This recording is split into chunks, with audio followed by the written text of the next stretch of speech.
না। এটি একটা নিঃসন্দেহে মানে প্রফেশনাল জীবনে এটি একটা অনেক বড় একটা অ্যাচিভমেন্ট। আপনার কাছে খুব জানতে ইচ্ছা করছে কিভাবে তার সাক্ষাৎকার নিলেন?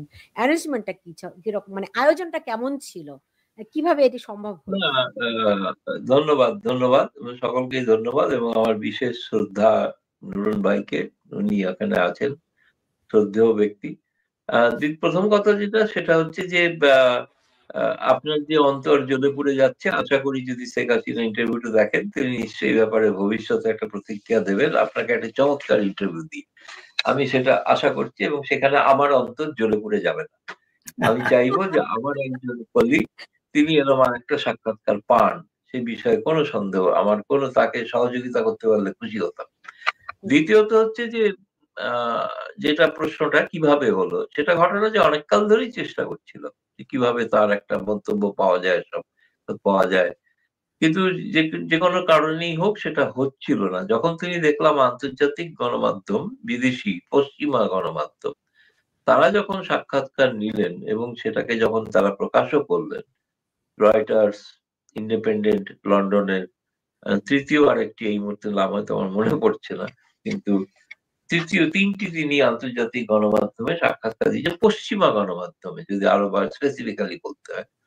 তখন সেই সময় আমরা যখন তাকে জানতে চাই যে আমরা এই ব্যাপারে তার বক্তব্য শুনতে চাই, জানতে চাই, এবং তখন তিনি তার বক্তব্য সবটাই তিনি কোনো উপস্থিতি হয়ে মানে আমাদের সামনাসামনি শারীরিকভাবে যেমন আন্তর্জাতিক গণমাধ্যম পশ্চিমা গণমাধ্যমকেও দেননি, তেমনি আমাকেও দেন। সুতরাং তিনি ইমেলের মাধ্যমে প্রশ্ন চেয়েছিলেন, যে প্রশ্নগুলো পাঠিয়েছিলাম। আমি এটা বলতে পারি যতগুলো প্রশ্ন পাঠিয়েছিলাম সবগুলোর প্রশ্ন উত্তর পাই, এখনো পাইনি, কিন্তু আমি আশা করি এবং এটা আমি বলছি যে বলা হয়েছে হয়তো যে উপযুক্ত সময় তিনি বাকি প্রশ্নগুলোর উত্তর দিতে পারেন, দেবেন। আমার মনে হয় পরিস্থিতি অনুসারে তার মতো একজন কুশলী রাজনীতিবিদ তো বিশ্বে প্রায় হাতে গোনা, বিশেষ করে মহিলা প্রধানমন্ত্রী, তার মতো দীর্ঘমেয়াদী প্রধানমন্ত্রী আর কোন মহিলা প্রধানমন্ত্রী হননি। এত সহজে তো হয় না, যে কোনো ভাবেই হোক, যেভাবেই তিনি ক্ষমতায় থাকুন, 16 বছর একটানা ক্ষমতায় ছিলেন, যেহেতু তার পিতা বঙ্গবন্ধু থাকতে পারেননি, তিনি থেকেছিলেন। ফলে আমি তাকে সেই জন্য একটা তার রাজনৈতিক সফলতার জন্য তাকে আমি সেলাম করি বা স্যালুট করি বলতে পারি। দুর্ভাগ্যজনকভাবে তাকে সরে যেতে হয়েছে, চলে আসতে হয়েছে, সেটা অন্য বিষয়। ফলে ইন্টারভিউর ব্যাখ্যাটা হচ্ছে তার বিরুদ্ধে যত অভিযোগ একতরফা আমরা শুনছিলাম, সে অভিযোগগুলো সত্য মিথ্যা তো পরের বিষয়, কিন্তু সেই অভিযোগগুলো সম্পর্কে তার মনে কি প্রতিক্রিয়া হয়েছে, তিনি কিভাবে এগুলোকে জবাব দেবেন, সেই জন্য সেই প্রশ্নগুলোকে সেভাবেই সাজিয়েছিলাম। যে অভিযোগগুলো আছে প্রত্যেকটা অভিযোগ খুবই কিন্তু কঠোর, কঠিন অভিযোগ। সেই জন্য আমি খুব কৃতজ্ঞ যে তিনি কিন্তু কোনটার জন্যই কিন্তু তিনি বলেননি যে আমি এই সাক্ষাৎকার দেবো না। এরকম আমার বিরুদ্ধে এরকম অদ্ভুত সমস্ত অভিযোগ আনা হচ্ছে, 242 ধরনের দুর্নীতির অভিযোগ আনা হচ্ছে, আমি সেই অভিযোগের উত্তর কেন দেবো? কিন্তু তিনি কিন্তু দিয়েছেন সাহস করে। এইটা আমার কাছে মনে হয়েছে একটা বৃহৎ আমার প্রাপ্তি, যে আমি তার বক্তব্য জানতে চাই। এবং এই প্রসঙ্গে একটা বলে রাখি, মানে শুনলে খুব হয়তো দুঃখ পাবেন আর কি, সেটা হচ্ছে এই ইন্টারভিউটা প্রকাশ পাওয়ার পর বাংলাদেশের যিনি প্রেস উপদেষ্টা, প্রেস সেক্রেটারি, প্রেস সচিব, তার একটা গ্রুপ আছে, সাংবাদিক গ্রুপ, যে গ্রুপে ভারতীয় সাংবাদিকরা আছে। আমি নেই সেখানে, আমাকে ইনক্লুড করা হয়, কারণ আমি তো জানি না আমার সম্পর্কে কি ধারণা তাদের, কিন্তু যে এই কারণে হোক আমি সেখানে নেই, অথবা আমাকে খুব নগণ্য সাংবাদিক ভাবেন আর কি, মানে খুব একটা এমন গুরুত্বপূর্ণ কোনো সাংবাদিক নয় যে এই সমস্ত বাকি সমস্ত সাংবাদিকদের সঙ্গে আমাকেও রাখতে হবে। সেখানে আমার ইন্টারভিউটা কেউ একজন পোস্ট করে দেয় এবং পোস্ট করে দেওয়ার পর তার মতামত চান, যে এই বিষয়ে আপনি যদি কোনো মত, অর্থাৎ সাংবাদিকের যেটা কাজ, এক পক্ষের বক্তব্য শুনলাম, অন্য পক্ষের বক্তব্য কি সেটা শোনা, সেই উপলক্ষে তা দিয়েছেন। কিন্তু পরের দিকে তিনি যে ভাষায় তার প্রত্যুত্তর দিয়েছেন সেটা ছাপার অযোগ্য, সেটা ছাপার অযোগ্য, এবং সেটা কুৎসিততম ভাষায় একজন প্রেস সচিব, তিনি এই কুৎসিততম, আমি আপনার চ্যানেলের মাধ্যমে তাকে বলছি যে আপনার কাছ থেকে এটা আশা করি, এটা আশা করিনি। আপনি একটা সভ্য সংস্কৃতিবান মানুষ, আপনি দীর্ঘকাল একটা সময় আওয়ামী লীগের অফিসে পর্যন্ত যেতেন, আওয়ামী লীগের Sheikh Hasina press conference attend করেছেন, এমনকি আপনি ইউনুস সেন্টারেও যেতেন। ইউনুস সেন্টার মানে ইউনুস চেয়ারম্যান না থাকাকালীন অন্য যে চেয়ারম্যান হয়েছেন সেই সময় নিয়মিত যেতেন। আর কি কি পেতেন আপনি সেই বিষয়ে উল্লেখ করছিলাম, কিন্তু সেই আপনি আজকে যে ভাষায় প্রতিক্রিয়া জানিয়েছেন, যেটা একটা ভারতীয় সংবাদপত্র ছাপতে পারছে না, লজ্জাজনক অবস্থি। এই জন্য আপনার হেডলাইনটা চমৎকার, যে তার এই সাক্ষাৎকারের পর কিভাবে তারা দিশেহারা হয়ে গেছে। য- মানুষ কখন মানুষ কখন ক্ষুব্ধ হয়ে মানে অশালীন কথা বলে, কখন বলে জানেন? যখন তার কাছে যুক্তি হারিয়ে যায়। যুক্তিতে যখন আপনি কোনো কাউকে প্রতিবাদ করতে পারবেন না, যুক্তি দিয়ে যখন কোনো করতে পারবেন না, তখন আপনি কি করবেন?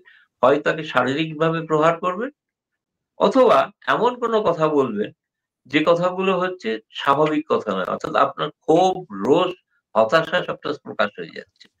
ফলে আমি প্রথমেই আপনাকে সুলতানা, আপনাকে ধন্যবাদ জানাবো, এটি চমৎকার হেডলাইন।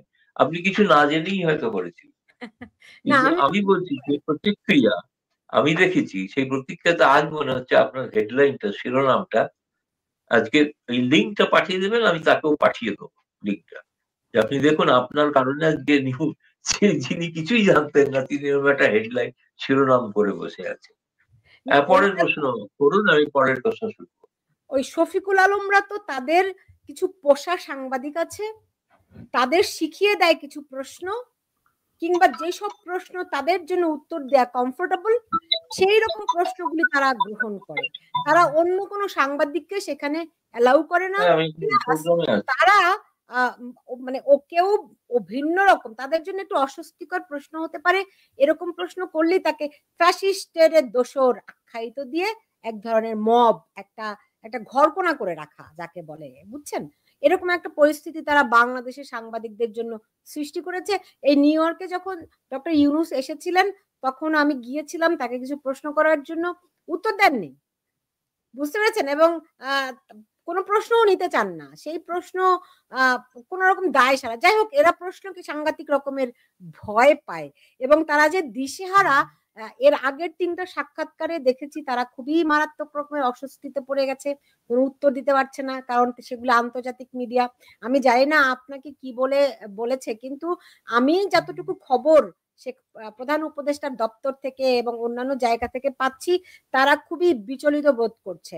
আমি এই সাক্ষাৎকারের বিষয়বস্তু সম্পর্কে আপনার কাছে যাব, কিন্তু ডক্টর নুরুন নবী, এই যে তাদের এই দিশেহারা অবস্থা, এটা কি অকল্পনীয়, অপ্রাসঙ্গিক, নাকি এমনটি হওয়ার কথা? এমনটি হওয়ার কথা। এবং আপনি যে হেডলাইন দিয়েছেন দিশেহারা, তার চাইতেও আমি যেটা জেনেছি যে তাদের কাপড় চোপড় তারা লন্ড্রিতে দিতে হয়েছে তাদেরকে। তো এই ডাস্টবিন ছবি নিয়ে আমি আলোচনা করতে চাই না। আমি প্রথমেই দাদাকে ধন্যবাদ জানাচ্ছি এই এত সুন্দর একটি ইন্টারভিউ নেওয়ার জন্য, সময় উপযোগী। এবং এখন সময় এসেছে, আমি তো নেত্রীকে চিনি 50 বছরের, প্রায় 50 বছর, কিন্তু ওনার সাথে আমার যোগাযোগটা বাড়ে যখন উনি অপোজিশনে থাকে। তো যখন ক্ষমতায় থাকে তখন আমার সাথে অত যোগাযোগ থাকে না। তো এই যে গত 15 মাসে আমি খুব গভীর ভাবে ওনার সাথে আমি যোগাযোগ রেখেছি, এবং উনি যে কথাগুলো আমাদেরকে বলতে বলেছেন বা আমরা নিজেরাই বলতে বলেছি, তো সেগুলোর তেমন কোনো ইফেক্ট হয় নাই, কারণ আমরা তো ওনার মতো লেভেলের ব্যক্তি না। কিন্তু উনি যে 3টা পত্রিকাতে ইন্টারভিউ দিয়েছেন, আর 3টাতে দাদার ইন্টারভিউ সহ আরো 3টাতে, টোটাল 6টা মিডিয়াতে, ইন্টারন্যাশনাল মিডিয়া যে ইন্টারভিউটা দিয়েছেন, ওনার যে রেসপন্স গুলো এবং যে সমস্ত বার্নিং ইস্যু মানুষ যেগুলো জানতে চায় সেটা সম্পর্কে স্পষ্ট ধারণা দিয়ে তিনি প্রমাণ করেছেন। আমি তাকে খুব কাছ থেকে যেটা জানি যে তিনি একজন সাহসী নেত্রী। বাংলাদেশের যে অবস্থা সৃষ্টি হয়েছে বর্তমানে, এইটার সমাধানের জন্য উনি একমাত্র ব্যক্তি, একমাত্র রাজনীতিবিদ, একমাত্র রাষ্ট্রনায়ক। 16 বছরের দেশটাকে তিনি উন্নয়নের কি বলে হাইওয়েতে এনে একটা কি রোল মডেল হিসাবে প্রতিষ্ঠিত করেছিলেন। সেটা ওনার কথাও নয়, আমার কথাও নয়, আন্তর্জাতিক যে সমস্ত IMF, ওয়ার্ল্ড ব্যাংক, তারা এই সম্মান দিয়েছিল বাংলাদেশকে, ওনার সরকারকে। সেইটাকে ইউনূস 15 বছরে একটি ব্যর্থ রাষ্ট্র, ফেল স্টেটে পরিণত করেছে। একটা আধুনিক রাষ্ট্রের এমন কোনো ইন্ডেক্স নাই যে সেটাকে সে ধ্বংস করে নাই। সে নিজে একজন দুর্নীতিবাজ নেত্রী, তার ইন্টারভিউ বলেছেন, দাদার ইন্টারভিউ বা কোথায় যেন, যে সে 6,000 টাকার বেতনে 90-তে গ্রামীণ ব্যাংকের চেয়ারম্যান হয়েছিল, এখন সে বিলিয়নস অফ ডলারের মালিক। এটা কোথেকে আসলো? ক্ষমতায় বসেই সে 666 কোটি টাকার কর ফাঁকির যে মামলা তার বিরুদ্ধে ছিল সেটা মওকুফ করে নিয়েছে। তো ওনার দুর্নীতির ফিরিস্তি অনেক।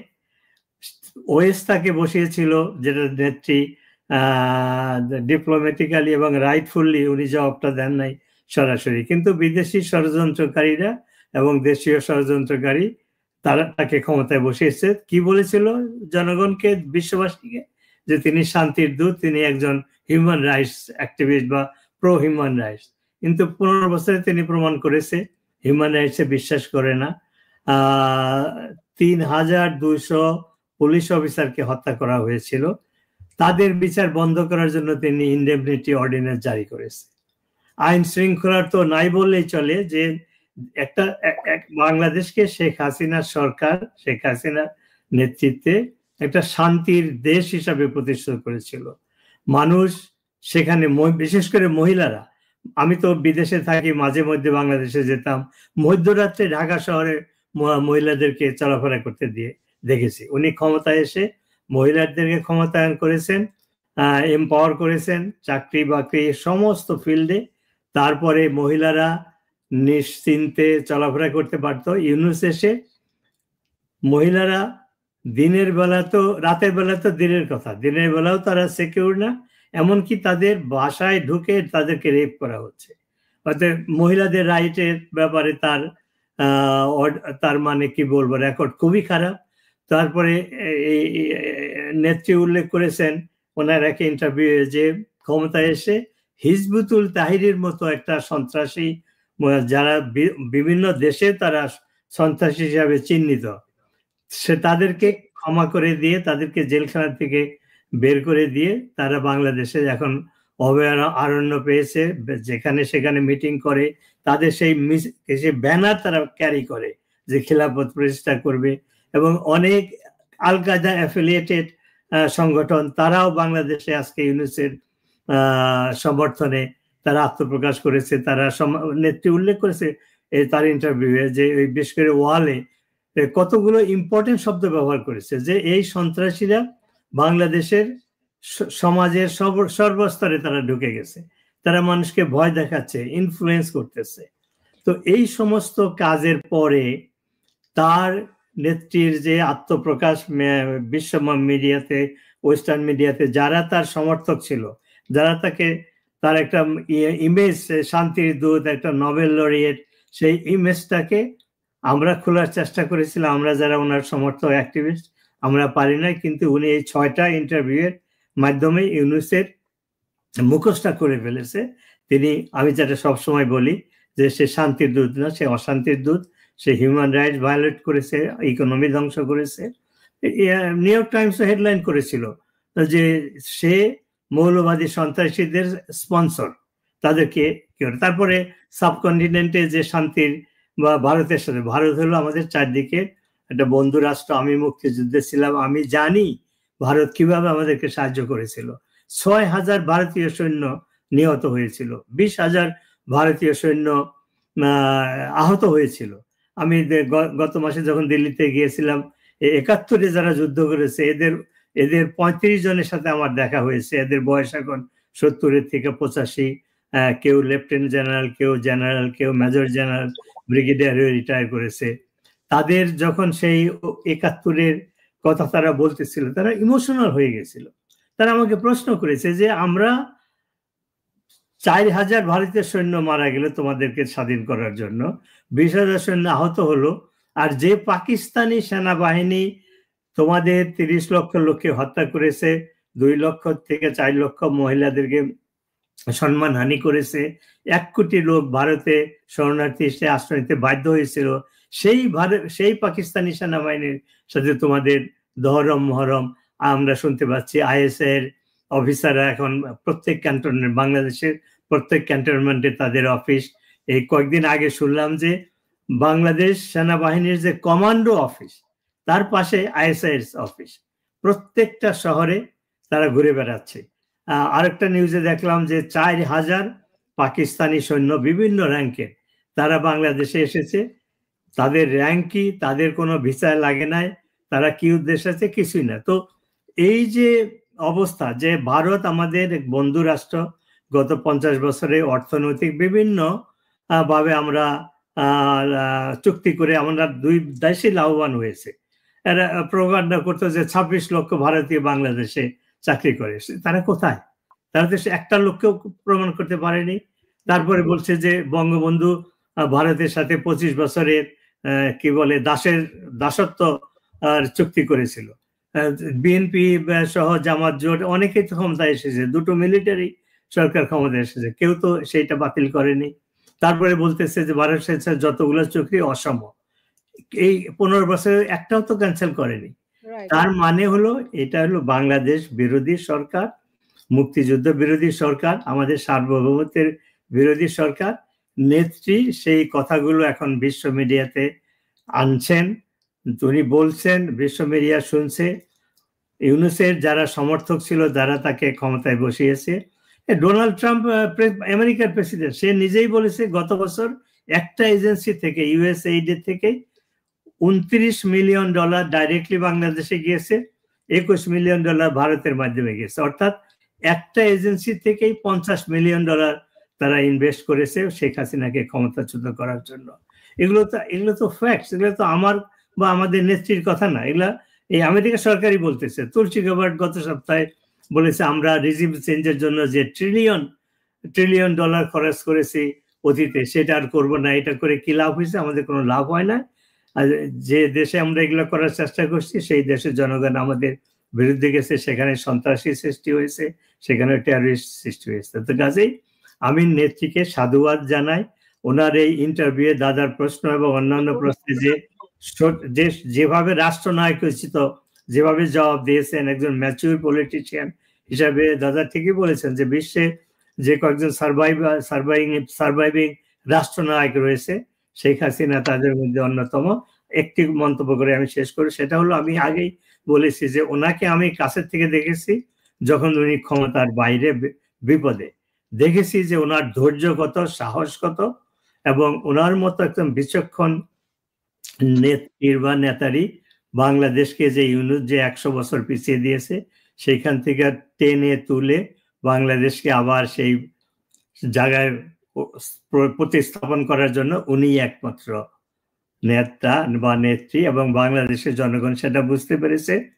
বিশ্ব যারা ইউনূসের সাপোর্টার ছিল তারাও বুঝতে পেরেছে। ধন্যবাদ। জি, গৌতম লাহিড়ী, আমরা দেখলাম যে শেখ হাসিনা তিনি বলেছেন যে একতরফা যে নির্বাচনের আয়োজন করা হচ্ছে বাংলাদেশে, তিনি এটার বিরোধিতা করেছেন। কিন্তু আওয়ামী লীগ ছাড়া এই নির্বাচন যদি চেষ্টা হয়, কিভাবে সেটি ঠেকাবেন? আপনার সাক্ষাৎকারে তো সেটা খুব বিস্তারিত কি কোথাও কিছু বলেছেন এরকম? না, খুব বিস্তারিত তিনি যেটা প্রথম কথা বলেছেন যে তিনি বাংলাদেশে একটা রাজনৈতিক ইতিহাসে দেখা গেছে অনেক সময় অনেক রাজনৈতিক দল নির্বাচন বয়কট করে থাকেন। তিনি বলেছেন এই বয়কটটা সঠিক নয়, প্রথমত। দ্বিতীয়ত তিনি যেটা বলেছেন যে আওয়ামী লীগ নির্বাচনে অংশগ্রহণ করতে চায় এবং অংশগ্রহণ করলে মানুষ যা রায় দেবেন সেটাই তিনি মেনে নেবেন, সেটা ঠিকই। কিন্তু যদি এখন জোর করে বাধ্য করা হয় তাকে নির্বাচনে অংশগ্রহণ করতে না দেওয়া হয়, সেটা তো একটা অন্য প্রসঙ্গ, অন্য ভিন্ন। যদির কোনো উত্তর তো আগে থেকে করা যায় না। যদিটা ঘটনাটা ঘটলে তখন সেটার প্রতিক্রিয়া জানানো হয়। এখন পর্যন্ত যা যা ঘটেছে তার প্রতিক্রিয়া তিনি দিতে পারেন। এটা সেই জন্যই তিনি একজন খুব বড় মাপের নেত্রী, যে তিনি আগামী দিনে যদির ভিত্তিতে কোনো উত্তর দিতে রাজি নন। যদি কি হবে, যদিটা যদি না ঘটে তাহলে কেন তিনি আগাম মন্তব্য করবেন? 1। 2 হচ্ছে যেটা সব থেকে বড় বিষয় শুরু করেছিলেন আপনি যেটা দিয়ে বলে, সেটা হচ্ছে যে যদি আগামী তথাকথিত একটা আন্তর্জাতিক ওই ক্রাইম ট্রাইব্যুনালে, সেখানে যদি অপারেটর তার একটা শাস্তি হয়, শাস্তি বলতে কি যেটা জেনারেলি যেটা প্রচার, যেমন কি ফাঁসির আদেশও হতে পারে। কিন্তু এটা পৃথিবীতে কিন্তু প্রথম ঘটনা হবে যে নোবেল শান্তি জয়ী পুরস্কার জয়ী একজন প্রশাসক তিনি তার বিরোধী নেত্রীকে, মহিলা বিরোধী নেত্রীকে তিনি ফাঁসির আদেশে সহায়তা করছেন, ফাঁসির আদেশ দিতে। এরপরে কি তার নোবেল শান্তি পুরস্কার থাকা উচিত? হয়তো এরকম ঘটনা ঘটলে, আমি এখনো বলে দিচ্ছি, কোনোদিন ঘটেনি, নোবেল পুরস্কার দেওয়ার পর নোবেল পুরস্কার প্রত্যাহার করার কোনো ঘটনা ঘটে। এই যদি রায় হয়, আপনি নিশ্চিত জেনে রাখুন গোটা বিশ্ব জুড়ে যাওয়া জুড়বে তার নোবেল পুরস্কার তাকে ছাড়তে বাধ্য করতে হবে। ক্ষমতা তো পরের কথা, তার আগে তার নোবেল পুরস্কারটি যাবে। শান্তির দূত যিনি, তিনি ফাঁসি যদি দেন তাহলে তিনি কেমন ধরনের শান্তির দূত? এই প্রশ্নটা তো গোটা বিশ্বের কাছে, এই প্রশ্নটা তো গোটা আমেরিকাকে জবাব দিতে হবে। সেই জবাব দিতে হবে স্বয়ং যারা নোবেল পুরস্কার দেন সেই কমিটিকে দিতে হবে যে তোমরা এমন একজনকে শান্তির পুরস্কার দাও যিনি ফাঁসির আদেশ দেন। এটা কোনো মানবিকতার পক্ষে কোনো একটা সঠিক জিনিস হলো? এটা তো একটা ব্যাপার। আমি সেই জন্য বলছি সেটার পক্ষে ইউনূস যে দিশেহারা, সেটা একটা বড় কারণ। এটা একটা বড় কারণ যে তিনি সত্যি এটা পারবেন কি পারবেন না, তার সময়, তার আমি বলছি না বিচার ব্যবস্থাকে তিনি প্রভাবিত করবেন, কিন্তু তার সময়ে যদি বিচার ব্যবস্থা এরকম কোনো রায় দেন সেটা তার পক্ষে সহ্য করা সম্ভব হবে না। তো গোটা বিশ্ব জুড়ে যে আওয়াজ উঠবে সেই আওয়াজটা তিনি সহ্য করতে পারবেন না, এবং তেমন ঘটনা ঘটলেও অবাক হবো না যে তার নোবেল শান্তি পুরস্কার কেড়েও নেওয়া হতে পারে। সেটা হয়নি কখনো আজ পর্যন্ত কোনো পৃথিবীতে। দ্বিতীয়ত যে আপনি প্রশ্ন করলেন নির্বাচনের ক্ষেত্রে, যে দেশটা, যে দলটার জন্য আজকে বাংলাদেশ নামক একটি রাষ্ট্রের সৃষ্টি, যে দলটির কারণে বাংলাদেশের মানুষ স্বাধীনতা পেয়েছে, মুক্তিযুদ্ধ পেরেছে, সেই দলটিকে যদি আজকে নির্বাচনে গণতান্ত্রিক প্রক্রিয়া থেকে সরিয়ে দেওয়া যায়, তো একটা জিনিস আপনাদের ওখানে যেটা ওখানকার সাংবাদিকরাও খুব মিস ইন্টারপ্রেট করেন, সেটা হচ্ছে জাতিসংঘ জাতিসংঘ বলে চেঁচাতে থাকে। জাতিসংঘের সেই রিপোর্টটি যদি ভালো করে পড়ে দেখেন, তাতে কিন্তু দলকে দায়ী করা হয়নি, দায়ী করা হয়েছে কিছু নেতাকে। আমি ধরে নিলাম নেত্রীকে। ব্যক্তি, নেতা বা নেত্রীর জন্য গোটা দল নিষিদ্ধ হতে পারে না। এটা সম্পূর্ণ ভুল ইন্টারপ্রিটেশন ওখানে। কারণ ওখানকার বেশিরভাগই আজকালকার জন্য পণ্ডিত যারা, তারা বিভিন্ন বিদেশ থেকে, নানা জায়গা থেকে তারা সব প্রোগ্রাম করেন, অনুষ্ঠান করেন। অশিক্ষিত এরকম একটা প্রোগ্রাম ভাবা যায় না। এবং তারা কোনো বেশিরভাগ জিনিসই তারা পড়াশোনাও করেন। কেউ বলতে পারবেন না, প্রথম কথা হচ্ছে বাংলাদেশের সংবিধানে কি লেখা আছে বলতে পারবেন না। একটা সরকার, এমন একজন, মানে কেউ চ্যালেঞ্জ করলো না, তিনি যখন একটি সাক্ষাৎকার দিতে গিয়ে বললেন, ইউনূস, যে আমি তো তত্ত্বাবধায়ক সরকার নই, আমি হলাম, সরি, তিনি বললেন আমি হচ্ছেন একজন অন্তর্বর্তীকালীন সরকার, আমি তত্ত্বাবধায়ক। তত্ত্বাবধায়কের ক্ষেত্রে সংবিধানে বলা থাকে ৩ মাসের মধ্যে নির্বাচন। তো অন্তর্বর্তীকালীন শব্দটা সংবিধানে লেখা নেই, ফলে আমি অনন্তকাল থাকতে পারি, ফলে আমি ৫০ বছরও থাকতে পারি। এবং সেটা নাকি মানুষ চায়, তিনি এমনও ঘোষণা করলেন, মানুষের রায় তিনি সেদিন ঘোষণা করে দিলেন। কোন মানুষ, কোথায়, কিভাবে তাকে রায় দিয়েছে, আচ্ছা তার ৫০ বছর বেঁচে থাকা নিয়ে আমার কোনো আপত্তি নেই, তিনি ১৩০ বছর কেন ১৫০ বছর বাঁচুন, তিনি রেকর্ড স্থাপন করুন দীর্ঘমেয়াদী জীবনযাপন করে, সেটা নিয়ে আমার কোনো তার সুস্বাস্থ্য আমি এখনো কামনা করছি। আমি চাইছি তিনি ১৩০ বছর রাজত্ব করবেন বলেছেন, আমি বলছি আপনি ১৫০ বছর জীবিত থাকুন সুস্থ হয়ে, কিন্তু মস্তিষ্কটাকে সুস্থ করুন। মস্তিষ্ক সুস্থ না হলে, মস্তিষ্কের যদি ব্যামো হয় তাহলে তো কিছু করার নেই। কিন্তু সেই জন্য আমার বক্তব্য হচ্ছে, আপনি যে প্রশ্নটা করলেন যে আওয়ামী লীগ সেক্ষেত্রে কি করবে, সেটা কি করবে, মানে আওয়ামী লীগকে নির্বাচনে দাঁড়াতেই হবে, নির্বাচনে দাঁড়াবে। এবং ইউনূস তো নিজে বলেছেন তাদের রাজনৈতিক কর্মকাণ্ড আমি স্থগিত করেছি, যে কোনো মুহূর্তে আবার চালুও করে দিতে পারি, এমনও নাকি বলেছিলেন। তার হাতে সুইচ অন এন্ড অফ করার যন্ত্র আছে, মেশিন আছে, কাউকে তিনি অফ করতে পারেন, কাউকে তিনি অনও করতে পারেন। তো এইরকম একজন ভদ্রলোক, তার তো আমার মনে হচ্ছে এই সময় তার মধ্যে একটা মানসিক চিকিৎসার প্রয়োজন আছে। বাংলাদেশে আমি জানি না সে ধরনের ডাক্তাররা আছেন কিনা, তাদের এই মুহূর্তে আপনারা সকলে সাহায্য করুন। আমরা চাই তিনি ১৩০ বছর বেঁচে থাকুন, তার আগে তার মাথার মস্তিষ্কের চিকিৎসা হওয়া দরকার। সেটা না করলে কিন্তু খুব ভুল হয়ে যায়, বাংলাদেশের ক্ষতি হয়ে যাচ্ছে। এত বড় একজন প্রতিভাবান নেতা, তার যদি মাথার ব্যামো হয় তাহলে সেটা কিন্তু ঠিক না। যাই হোক, সেটা পরের কথা। দ্বিতীয় কথা আমি যেটা আগেই বললাম, গৌতম লাহিড়ী, আপনার কাছে আসলে এই সাক্ষাৎকারটি নিয়ে আমার আরো বেশ কিছু জানার আছে। কারণ শেখ হাসিনা আপনার সাক্ষাৎকারে বলেছেন যে যেই সহিংসতা 5ই আগস্টের আগে হয়েছে সেটার দায় তিনি নিতে রাজি আছেন, তবে তিনি আইন শৃঙ্খলা বাহিনীকে কোনো নির্দেশ দেননি হত্যাকাণ্ডের জন্য। আসলে তিনি কি বলতে চেয়েছেন? এইরকম একজন সাহসী স্পষ্টবাদী নেতা কোথায়? তিনি তো প্রধানমন্ত্রী ছিলেন সেই সময়। তার সময় যদি কোনো বাংলাদেশের নাগরিকের কোনো প্রাণহানি হয়, মৃত্যু হয়, তিনি তো সাহস করে কথাটা বলছেন যে আমি পলিটিক্যাল লিডারশিপ হিসেবে এই দায়িত্ব নিতে হবে। দায় তিনি নিচ্ছেন, কিন্তু তিনি তো বলছেন তিনি তো কোনো নির্দেশ দেননি। পুরনো কিছু ভিডিও দেখিয়ে প্রমাণ করানোর চেষ্টা হচ্ছে তিনি নির্দেশ দিয়েছেন। সেটা তো ভুল কথা। এখানে তো তিনি কোনো নির্দেশ দেননি যে আমার দেশের মানুষকে গুলি করে হত্যা করা। আরেকটা কথা, তিনি কিন্তু কেবলমাত্র বলেননি যে জুলাই থেকে 5ই আগস্টের কথা। তিনি বলেছেন 5ই আগস্টের পরে যে আওয়ামী লীগের নেতাকর্মীকে হত্যা করা হয়েছিল সেটার জন্য তিনি দুঃখিত। যার দায় তিনি নিচ্ছেন। কারণ সেই দায়টার কথা তো বলা হয় না যে তার পরবর্তী সময়ে যে কাণ্ডটা ঘটানো হয়েছে, যে ধরুন 1400 যে সংখ্যাটা নিয়ে তিনি আপত্তি করেছেন, বলেছেন এই সংখ্যাটার কোনো ভিত্তি নেই। কারণ বাংলাদেশের স্বাস্থ্য মন্ত্রণালয়ের কাছে যে রেকর্ড আছে তাতে কোনো রেকর্ড আজ পর্যন্ত তারা ইউনিট সরকার কিন্তু কোনো রেকর্ড দিতে পারেনি। এমনকি যাদের নিখোঁজ করা হয়েছে, গুম খুন করা হয়েছে, তারা হঠাৎ দেখছি তারা বিভিন্ন জায়গা থেকে জেগে উঠছে। তারা বলছেন আমি তো বেঁচে আছি। তো এই ধরনের কাণ্ড তো আমরা বাংলাদেশের এই গণমাধ্যম থেকেই জানতে পারছি, এরকম নয় ভারত থেকে প্রচারিত। বাংলাদেশের গণমাধ্যমে লিখেছেন উনি মারা গিয়েছিলেন কিন্তু উনি এখন বেঁচে আছেন। উনি উঠে দাঁড়িয়ে বলছেন আমি তো মরিনি। তো এখন এই ধরনের একটা প্রত্যেকটা হিসাব, ধরুন সম্প্রতি আওয়ামী লীগের পক্ষ থেকে কতগুলো পুস্তিকা দিল্লিতে রিলিজ করা হয়েছিল যে কতজন এমপি জেলে আছেন, তাদের নাম ধাম ঠিকানা সহ, কতজন পুলিশ কর্মীকে হত্যা করেছিল এই সময়, তাদের নাম ধাম ঠিকানা সহ, কত আওয়ামী লীগের নেতা কর্মী নিহত হয়েছেন, তাদের নাম ধাম বাড়ির ঠিকানা সহ সব পুস্তিকা প্রকাশ করা হয়েছে দিল্লিতে। ফলে সেগুলো তো একটা রেকর্ড আছে। তো এইটা ইউনিট সরকার আজ পর্যন্ত একটা রেকর্ড তৈরি করতে পারছেন না। সংখ্যা একটা বলে দিচ্ছেন, হাজার হাজার মানুষকে খুন করেছেন শেখ হাসিনা।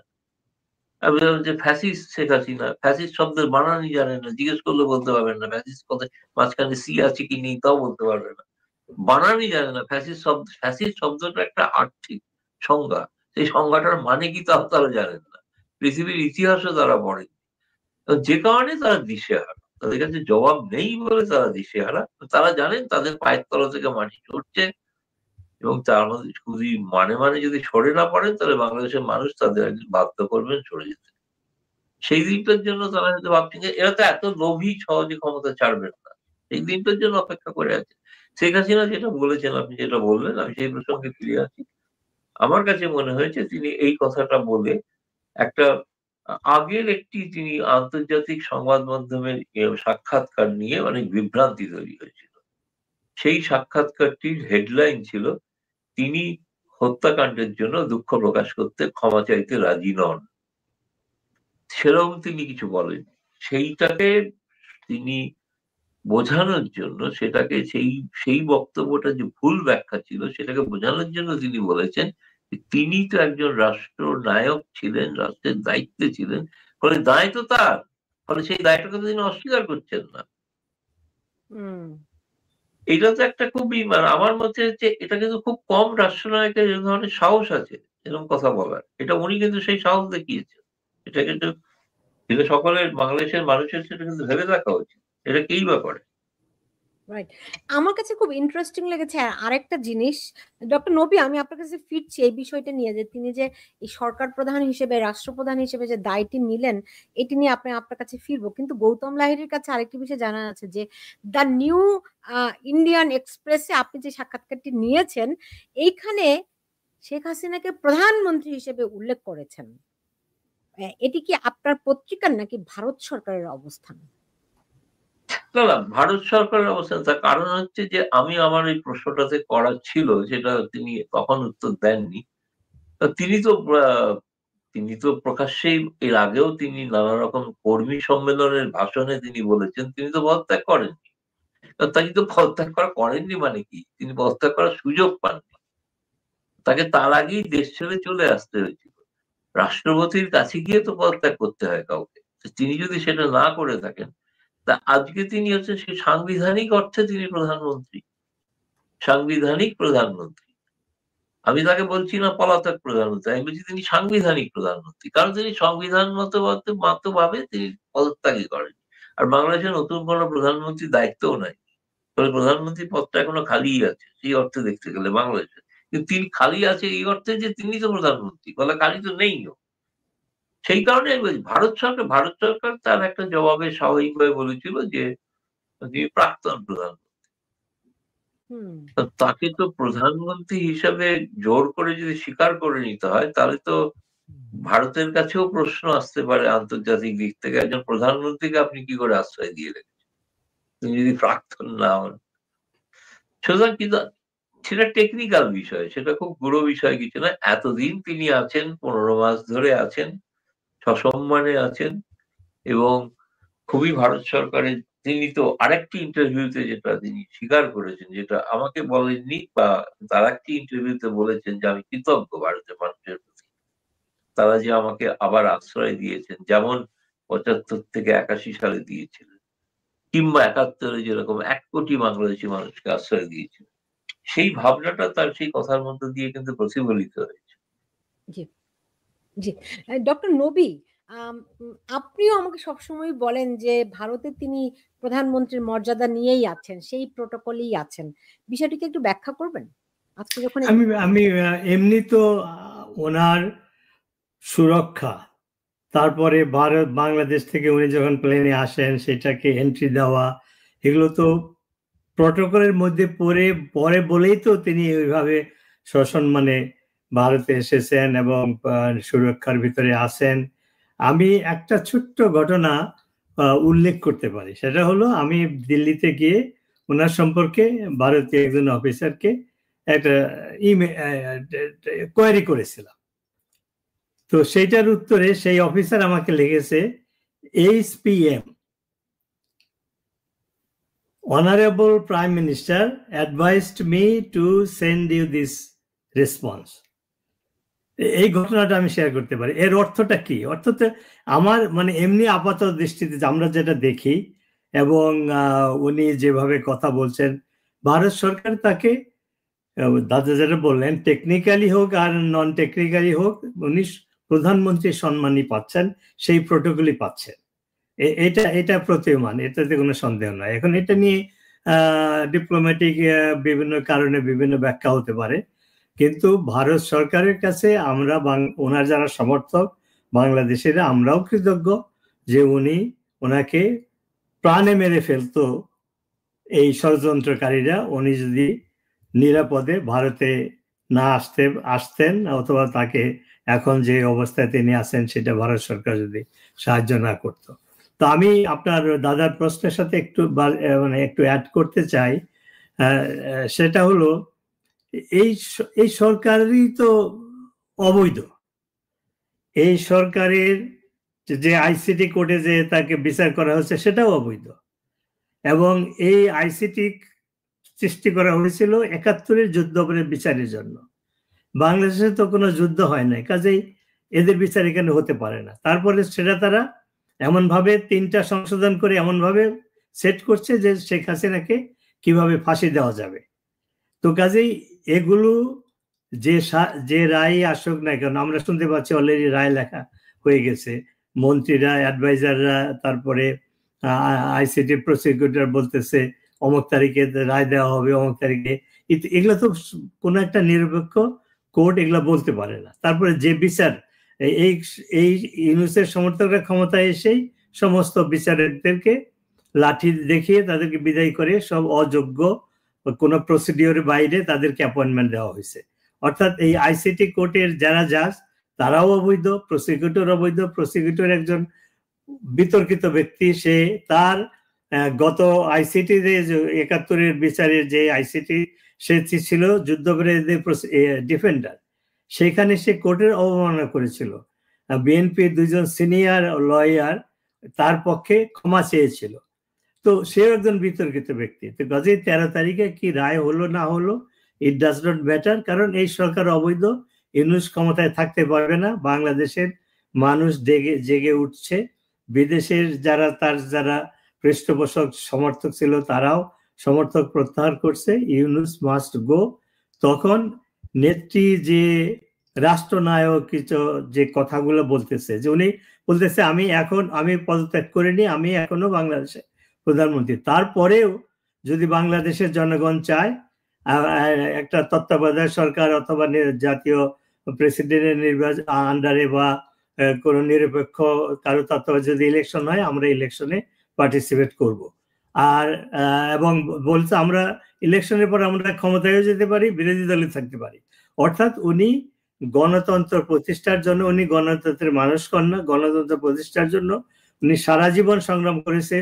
21 বার হত্যার সম্মুখীন হয়েছে, গ্রেনেড হামলা হয়েছে, ওনার জনসভায় বন্দুক দিয়ে গুলি করা হয়েছে। কেন উনি করেছেন? উনি গণতন্ত্রে বিশ্বাস করেন। এই যে বঙ্গবন্ধুর হত্যা, জেলখানার 4 নেতার হত্যা, এগুলো তো উনি কোর্ট মার্শালে বা কি বলে সুইফট ভাবে বিচার করতে পারত, কিন্তু তা না করে নিজের পিতার বিচার, এবং যিনি জাতির পিতা রাষ্ট্রপতি ছিলেন তার বিচার উনি নর্মাল প্রসিডিউরে করেছেন। এর অর্থটা কি? যে উনি আইনের শাসনে বিশ্বাস করেন, উনি গণতন্ত্রে বিশ্বাস করেন। অনেকগুলো আমি 6টা ইন্টারভিউ পড়েছি, আমি এক্স্যাক্টলি কোট করতে পারছি না কোথায় কি বলেছেন, কিন্তু একটা জায়গায় তিনি বলেছেন যে বাংলাদেশের মানে ভয়ের থেকে গণতন্ত্র প্রতিষ্ঠা হয় না।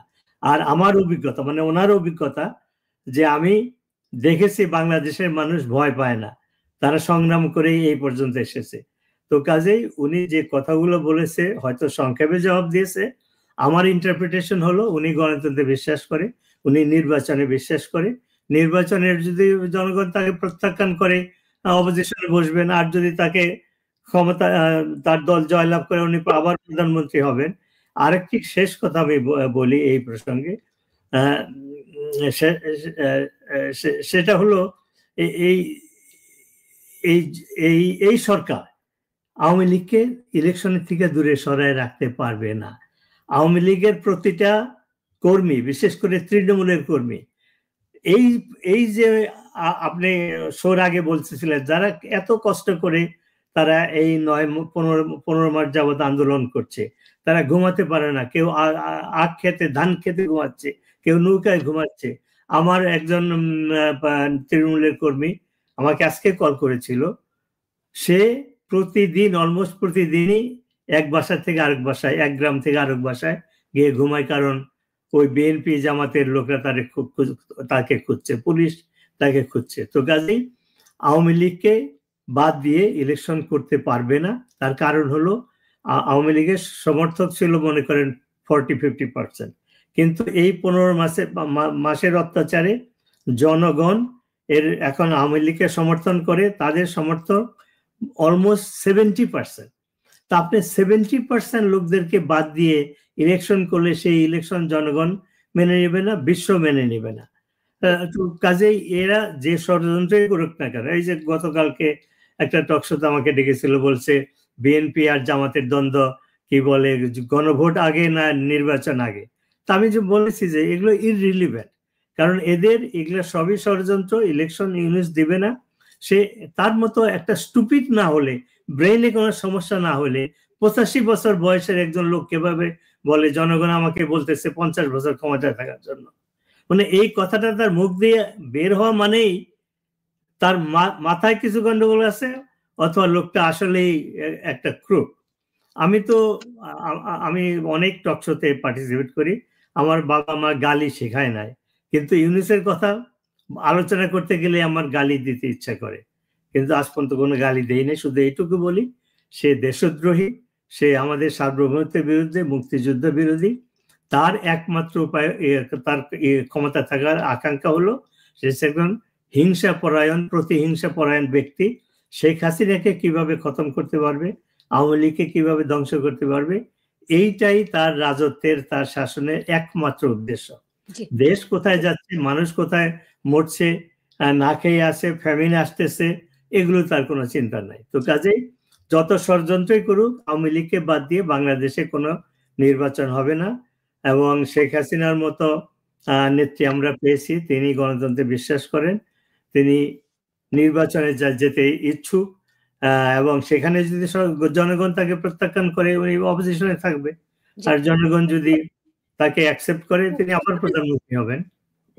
গৌতম লাহিড়ী, আপনি আপনার সাক্ষাৎকারে একটি বিষয় এসেছে যে শেখ হাসিনা আওয়ামী লীগ আমলের যে দুর্নীতি এবং একতরফা নির্বাচন, এগুলি তিনি বলা যেতে পারে তিনি অভিযোগগুলি নাকচ করে দিয়েছেন, বরং ইউনূসের বিরুদ্ধে পাল্টা অভিযোগ তিনি এনেছেন। বিষয়টিকে একটু খোলাসা করবেন আমাদের কাছে? না, খোলাসা করার বিষয় হচ্ছে যে এটা ঘটনা। প্রথম কথা, 2014 হোক কিংবা 2024 হোক, কোন নির্বাচনেতেই তো আওয়ামী লীগ তো বলেনি যে বিএনপি কে বয়কট করতে। জামায়াত তো নিষিদ্ধ ছিল নির্বাচনে অংশগ্রহণের ক্ষেত্রে, কিন্তু বিএনপি তো অংশগ্রহণের তারা নিজেরা সিদ্ধান্ত নিয়েছিলেন যে তারা বয়কট করবেন। 18-তে তারা যোগ দিয়েছিলেন, সেখানে তাদের সাফল্য হয়নি, সেটা অন্য বিষয়।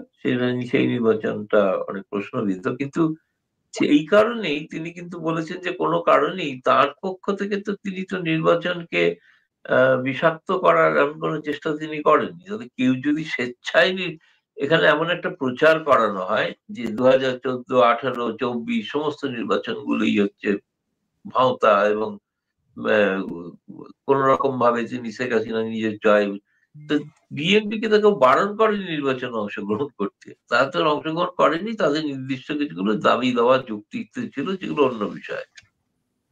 আপনি আর একটা প্রশ্ন যেটা করলেন সেটা হচ্ছে যে 1 নম্বর তিনি তো এই নির্বাচনগুলোকে যে অবৈধ সেটাকে খারিজ করেছেন। তার বড় কথা, কোনো সরকারই কিন্তু আজকে পশ্চিমা হোক বা যাই হোক, এই নির্বাচনগুলো হওয়ার পর কেউ শেখ হাসিনা সরকারের থেকে দূরত্ব বজায় রেখেছে বা কূটনৈতিক সম্পর্ক ছিন্ন করেছে এমন তো কোনো ঘটনা নেই, এমন তো কিছু ঘটেনি। তারা বরং আরো সম্পর্ক কি করে ভালো করা যায় তার চেষ্টাও করেছে।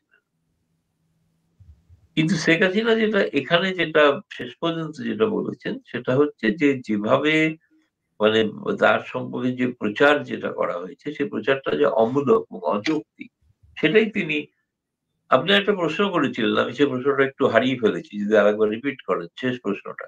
না, যারা দুর্নীতি করেছে, মানে তার দুর্নীতি, তিনি বলেছেন যে দুর্নীতি তার সময় যে হয়নি তা নয়, তিনি সেটা স্বীকার করেছেন যে দুর্নীতি হয়েছে এবং ঘটনা তো কেউ না কেউ দুর্নীতি করেছেন, এই বিষয়টা হচ্ছে। কিন্তু বলা হচ্ছে যেটা দুর্নীতি সম্পর্কে যে অভিযোগ আনা হচ্ছে সেটা অবাস্তব শুধু নয়, তিনি বলছেন হাস্যকর। মানে যত বিলিয়ন ডলার দুর্নীতির কথা বলা হচ্ছে, এত বিলিয়ন ডলার যদি বাংলাদেশের সম্পদ থেকেই থাকতো তাহলে তো সেই বাংলাদেশ তাহলে সেই সময় পর্যন্ত একটা বিশাল ধনী দেশ ছিল না। সেই ধনী দেশটা তো অযথা দুর্বল হয়ে গেছে, দরিদ্র দেশ হয়েছে, উন্নয়নশীল দেশ হয়েছে, তা তো নয়।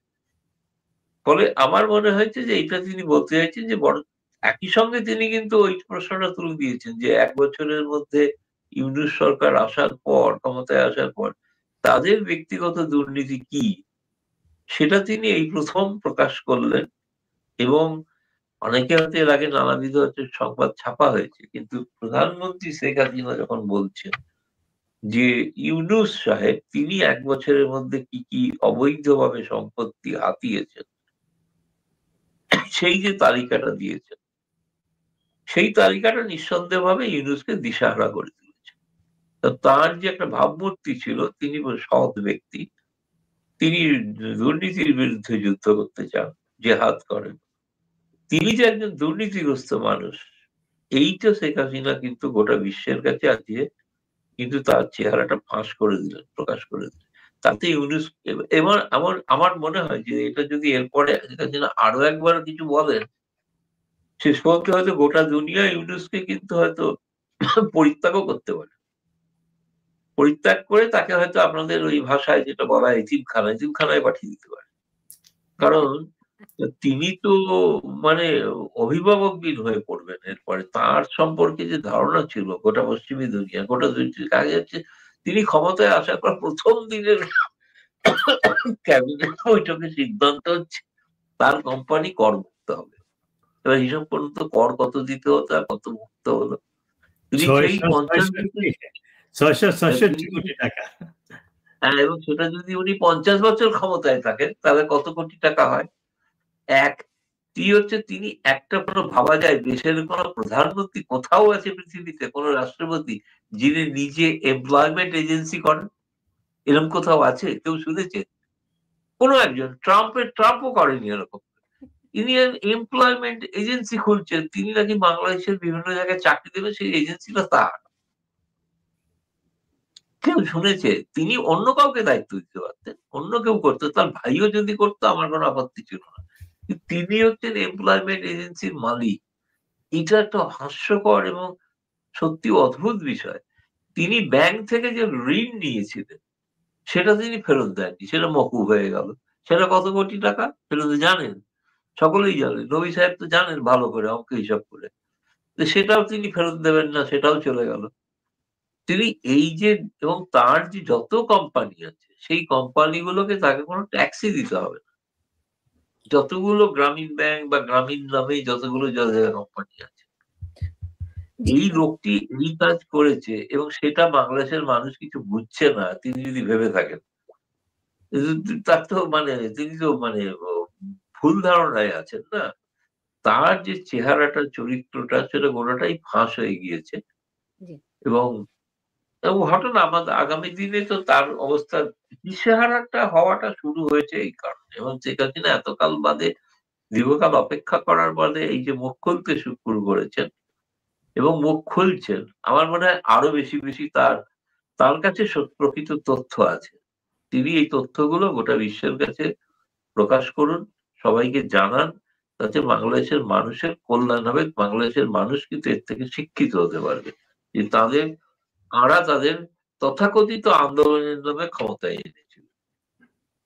জি, ডক্টর নবী, আপনি নিশ্চয়ই জেনেছেন, আমি শিওর যে গৌতম লাহিড়ীও জানেন যে সম্প্রতি বিবিসি বাংলার যে কলকাতার প্রতিনিধি, তিনি একটা প্রতিবেদনে বলেছেন যে সামনে শেখ হাসিনা আরো সাক্ষাৎকার দেবেন। আমি পাবো কিনা আমি জানি না। উনি দিবেন, দেওয়া উচিত। এবং উনি যেহেতু শুরু করেছে, 1 সপ্তাহের ভিতরে 6টা আন্তর্জাতিক খ্যাতি সম্পন্ন মিডিয়াতে তিনি কথা বলেছেন, এবং প্রত্যেকটা কথায় উনি যে মন্তব্যগুলো করেছেন, যে প্রশ্নগুলো করেছেন, যে জবাব দিয়েছেন, এগুলো সিগনিফিকেন্ট। এগুলো অ্যানালাইসিস করলে বাংলাদেশের ভবিষ্যৎ কি হবে, কি হওয়া উচিত, সেগুলো কিন্তু আমরা বুঝতে পারি। যেমন ধরেন এই দুর্নীতির কথাই আমরা আলোচনা করছি এখন। উনি দুর্নীতি, গত ইন্টারভিউ, লাস্ট একটা ইন্টারভিউ, আমি নামটা বলতে পারছি না, সেখানে উনি বলেছেন যে আমার বিরুদ্ধে যে অভিযোগ করা হয়েছে যে শেখ হাসিনা, এক্সাক্ট নাম্বার জানি না, $400 বিলিয়ন বিদেশে পাচার করেছে। তো উনি ওইটা ব্যাখ্যা করতে গিয়ে বলেছে যে বাংলাদেশের অর্থনীতি $400 বিলিয়ন না, বাজেটটাই $400 বিলিয়ন না, ইকোনমিক সাইজ। তো সেটা যদি তো দেশটা তো অনেক আগেই দেউলিয়া হতো, ব্যাংক্রাফট হতো, তাহলে এই উন্নয়নগুলো হতো না। এটা জবাব দিয়েই তিনি বলেছেন ইউনুসের যে দুর্নীতি ফিরিস্তির একটা জাস্ট একটা গ্লিমস দিয়েছেন যে 6,000 টাকার বেতনের চাকরি নিয়েছিল 90-তে, সেইটা এখন $7 বিলিয়ন মালিক উনি। তা আপনারা আন্তর্জাতিক মিডিয়াকে উনি রিকোয়েস্ট করেছেন, আপনারা এটা তদন্ত করেন যে ইনি কিভাবে এই টাকাগুলো অর্জন করেছেন। তো উনি আরো বলবেন, কারণ ভিডিও ইন্টারভিউ নাকি দেবেন তিনি? না, আমি বলছি আমরা যা বলছি এবং নেত্রী যেটা বলা শুরু করেছেন, এগুলো তো রেটরিক না, এগুলো ফ্যাক্টস। এই যে দুর্নীতির যে 666 কোটি কর ফাঁকি, নেক্সট 5 ইয়ার্স তার গ্রামীণ ব্যাংক কোনো কর দিতে হবে না। উনি এমপ্লয়মেন্ট এজেন্সির লাইসেন্স নিয়েছেন, উনি কি একটা মানি ট্রান্সফারের একটা কোম্পানি আছে সেটার লাইসেন্স নিয়েছেন, একটা বিশ্ববিদ্যালয়ের লাইসেন্স নিয়েছেন। নেত্রী হিসাব দিয়েছে ঢাকাতে 2টো জায়গায় কয়েকশো একর জমি সে একর করেছে, নিজের নামে নিয়েছে। একটা বোধহয় কি বলে, আমি তো পুরনো নতুন শহরের নাম জানি না, যাই হোক এগুলো উনি বলেছেন এবং এগুলো আরো হ্যামারিং করা হবে। আমরা যারা ওনার সমর্থক আছি আমরা ফোরামে বলবো। তো কাজে ইউনুসের কোনো রক্ষা নাই মানুষ। আর সবচেয়ে বড় কথা যেটা আমি বারবার বলতে গিয়ে ভুলে যাচ্ছি, সেটা হলো যে এই যে আওয়ামী লীগের নেতা কর্মীরা এত তারা নির্যাতনের শিকার হয়েছে, তারপরেও বিশেষ করে এই তৃণমূলের ছাত্রলীগের কর্মীরা তারা পুলিশকে অপেক্ষা করে নির্যাতনের পরেও তারা বিক্ষোভ করছে। আগে হতো ঝটিকা মিছিল বলতো 50-60 জনের, এখন হাজার হাজার লোক হয়।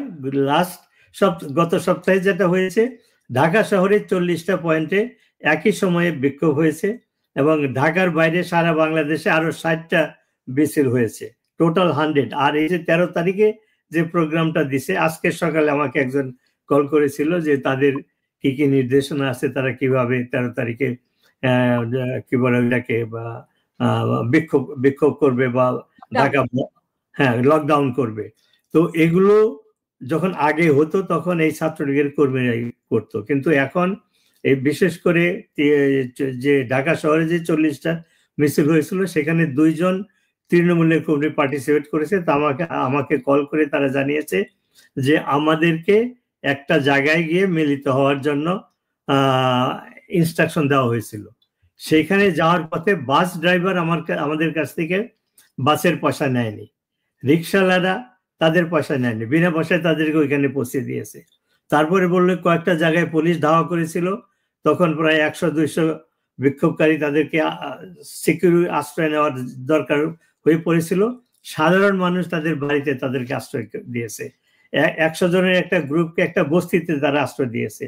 এই কথাগুলো আমার কাছে খুব সিগনিফিক্যান্ট। এই জন্য আমরা যখন ছাত্রলীগের কর্মী হিসাবে বঙ্গবন্ধুর আহ্বানে 69-এ বিক্ষোভ করতাম আইয়ুব খান ইহা খানের বিরুদ্ধে, তখন সাধারণ মানুষ আমাদেরকে এইভাবে সাহায্য করেছিল। তা আমি ব্যক্তিগতভাবে মনে করি this are the indication of গণ অভ্যুত্থান। বাংলাদেশে গণ অভ্যুত্থান হবে তারই আমরা আভাস পাচ্ছি, এবং 13 তারিখে আমি আশা করি যে এটা আরো বড় ধরনের একটা সাকসেসফুল প্রোগ্রাম হবে। তো ইউনূসের চারদিকের তার যে সাপোর্টের সংখ্যা কমে যাচ্ছে, পায়ের তলায় মাটি নেই, তার যে ছাত্র যারা সে গর্ব করে বলতে এরা আমার এমপ্লয়ার নিয়োগদাতা, তাদের দুর্নীতির জন্য মানুষ তারা যেখানে যায় সেখানে ধাওয়া খাচ্ছে। এই সমস্ত নেতারা কি ছিল, এদের খাওয়ার পয়সা ছিল না, টিউশন করতো, জুতা কেনার পয়সা ছিল না, তো কাজে ইউনূসের পাট থেকে মাটি সরে যাচ্ছে, বিদেশি সমর্থক সেটাও সে সংকুচিত হচ্ছে। কাজে ওর দিন গনিয়ে আসতেছে। ইউনূসকে এই অপরাধের বিচার সম্মুখীন হতেই হবে বাংলার মাটিতে, তার পালানোর কোনো পথ নাই তার। জি, গৌতম লাহিড়ী, আপনি নিশ্চয়ই দেখবেন যে শেখ হাসিনা প্রশ্নে ভারত আগের চেয়ে বেশ সক্রিয় বলে মনে হচ্ছে। আবার অন্যদিকে আপনি দেখবেন যে মানে 7 সিস্টার্সে ভারতের 2টি সামরিক বেস তৈরির কথাবার্তা আমরা শুনছি, সেখানে নাকি প্রচুর রণসজ্জা হচ্ছে। কি হচ্ছে আসলে সামনে? না দেখুন, এই সামরিক প্রস্তুতি কি, এটা অত্যন্ত গোপন বিষয়, এটা ভারতের নিরাপত্তা সংক্রান্ত বিষয়, এটা প্রকাশ্যে আলোচনা করা যায় না। এটা প্রকাশ্যে, আমি সত্যি কথা বলতে গেলে আমি এই বিষয়ে মানে খুব বেশি আলোকপাত করি, আমি রাজনৈতিক বিষয় নিয়ে আলোকপাত করতে পারি, কিন্তু কোন দেশের সামরিক প্রস্তুতি কি ধরনের, পৃথিবীর নানা ধরনের জিওপলিটিক্যাল সিনারিও তৈরি হচ্ছে, সেই অপেক্ষা প্রত্যেকটা দেশ তার নিরাপত্তাকে সুরক্ষিত করবে। আমি জানি না কোন ধরনের আপনি ঘাঁটির বা ইত্যাদির কথা বলা হচ্ছে, সেটা আমার কাছে জানা নেই। কারণ বাগডোগরার তো ঘাঁটি বহুকাল আগে থেকে ছিল, যেখান থেকে 71 যুদ্ধ পরিচালিত হয়েছে, কিন্তু নতুন কিছু না। আর কোথায় নতুন ঘাঁটি হচ্ছে আমি তো জানি না, এরকম কিছু শুনিনি। আপনি যদি নির্দিষ্ট কোনো জায়গার নাম বলেন তাহলে আমি এ বিষয়ে চেষ্টা করবো জানার জন্য। কিন্তু আমার মনে হয় যে সামরিক রণনীতি যেগুলো এত সিক্রেট বিষয়ে থাকে প্রত্যেকটা রাষ্ট্রেরই, সেটা নিয়ে প্রকাশ্যে খুব একটা আলোচনা করার সুযোগও নেই, এবং সে প্রকাশ্যে আলোচনা করা জানলেও করা উচিত নয় বলে মনে করি। তো আমি দাদা বলতে পারবেন না, সেটা আন্ডারস্ট্যান্ডেবল, ইটস এক্সপেক্টেড, কিন্তু আমি আলোচনা করতে পারি যতটুকু আমি জানি মিডিয়ার মাধ্যমে। আমার কোনো স্পেশাল কোনো সোর্স নাই। সেটা হলো কি, যে এই ইউনূস সরকার এসে এই সমস্ত সন্ত্রাসীদেরকে ছেড়ে দিয়েছে। জামাত শিবির এরা ভারত বিরোধী যেভাবে প্রচারণা করছে, ফলস নেগেটিভ, আমি তো কয়েকটা উল্লেখ করলাম যে 26 লক্ষ ভারতীয় কাজ করে, সমস্ত চুক্তি ভারতের ফেভারে, কিন্তু কোনোটাইতে তারা বাতিল করেনি। তো এই যে প্রভাগেটিভ যে উস্কানি, যেটাকে আমরা উস্কানি বলি বাংলাতে, সেই ভারতের বিরুদ্ধে ইউনূস নিজে ক্ষমতা নেওয়ার আগেই সে থ্রেট করেছে চিকেন নেকের ব্যাপারে, তারপরে চায়না গিয়ে কি সমস্ত মন্তব্য করছে। তো এগুলো সব উস্কানিমূলক কথা সেই ইউনূস থেকে শুরু করে তার সমর্থকরা এটা করেছে। আরেকটা জিনিস, এটা কমন সেন্সের ব্যাপার, আমি যা বলছি কমন সেন্সের ব্যাপার। ভারতের সাথে পাকিস্তানের বৈরতা জন্ম থেকে, সেই পাকিস্তানে ভারতের সাথে পাকিস্তানের যুদ্ধ হয়েছে কয়েকটা, সেই পাকিস্তানের আইএসআই অফিসার গুলো তারা এখন বাংলাদেশের ক্যান্টনমেন্টে, সিনিয়র লিডাররা পাকিস্তানের যে জেনারেলরা এসে মিটিং করে, সেখানে সেনাবাহিনীর সবাই জানে না, যে ছবিগুলো আমরা দেখি লজ্জার ব্যাপার, মনে হচ্ছে যে একটা চাকর তার প্রভুর সাথে মিট করতেছে। আন্তর্জাতিক প্রোটোকলে, ডিপ্লোম্যাটিক প্রোটোকলে কতগুলো নিয়ম আছে, সেগুলো ফলো করতে হয়। এই যে স্টিক নিয়ে একজন জেনারেলের, সব জেনারেল স্টিক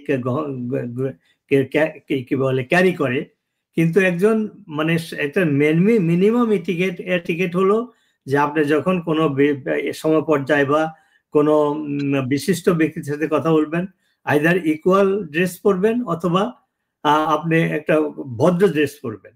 তো সে ক্যাপ পরে আর স্টিক নিয়ে রাষ্ট্র সরকার প্রধানের সাথে দেখা করতেছে, এটা প্রোটোকলে পড়ে না।